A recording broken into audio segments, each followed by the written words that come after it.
গসরি বেগমের কথা আমরা সবাই জানি, তিনি একজন প্রভাবশালী নারী। দর্শক, কথা বলছিলাম বাংলার শেষ নবাব সিরাজউদ্দৌলার খালা গসরি বেগমের কথা, যিনি বাংলার শেষ নবাব সিরাজউদ্দৌলার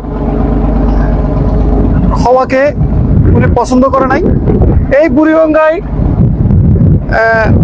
তীরেই ঢাকা যে শহর, ঢাকা শহরের ছোট নবাব ছিলেন গসরি বেগমের স্বামী নবাব নাজিরউদ্দিন মোহাম্মদ খান।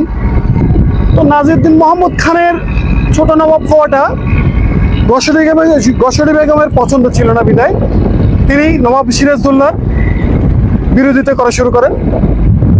পলাশীর প্রান্তরে যখন নবাব সিরাজউদ্দৌলার পতন হয়, তখন গসরি বেগমকে এই জিঞ্জিরার, আমরা দেখানোর চেষ্টা করছি এই বুড়িগঙ্গার এপারে যে জিঞ্জিরা প্রাসাদ রয়েছে, সেই জিঞ্জিরা প্রাসাদে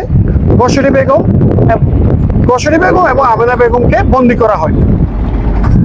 পরবর্তীতে মিরনের চক্রান্তে ঘটনাক্রমে মুর্শিদাবাদে ফেরত নিয়ে যাওয়ার কথা বলে এই বুড়িগঙ্গা নদীতে এনে গসরি বেগম এবং নবাব সিরাজউদ্দৌলার মা আমেনা বেগমকে এই সলিল সমাধি করা হয়। এই ছোট ডিঙ্গি নৌকার মতো একটা সময় যে নৌকা ছিল, সে নৌকা দিয়ে গসরি বেগম এবং আমেনা বেগমকে এই বুড়িগঙ্গা নদীতেই সলিল সমাধি করা হয়, তাদের মৃত্যু হয়। তো দর্শক, আমরা মূলত আজকের এই বুড়িগঙ্গা নদীকে দেখানোর চেষ্টা করছিলাম, যেটা বাংলার ইতিহাসের সাথে, ঐতিহ্যের সাথে ওতপ্রোতভাবে জড়িত আছে।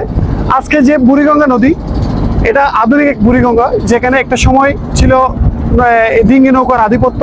এখন বর্তমান সময়ে বিলাসবহুল এই জাহাজের আধিপত্যটা বেড়ে গেছে। দর্শক, বুড়িগঙ্গা নদী থেকে আপনাদের বাংলার ইতিহাস ঐতিহ্যকে নিয়ে কথা বলছিলাম আমি নোমান কুতুবী। সঙ্গে থাকার জন্য ধন্যবাদ।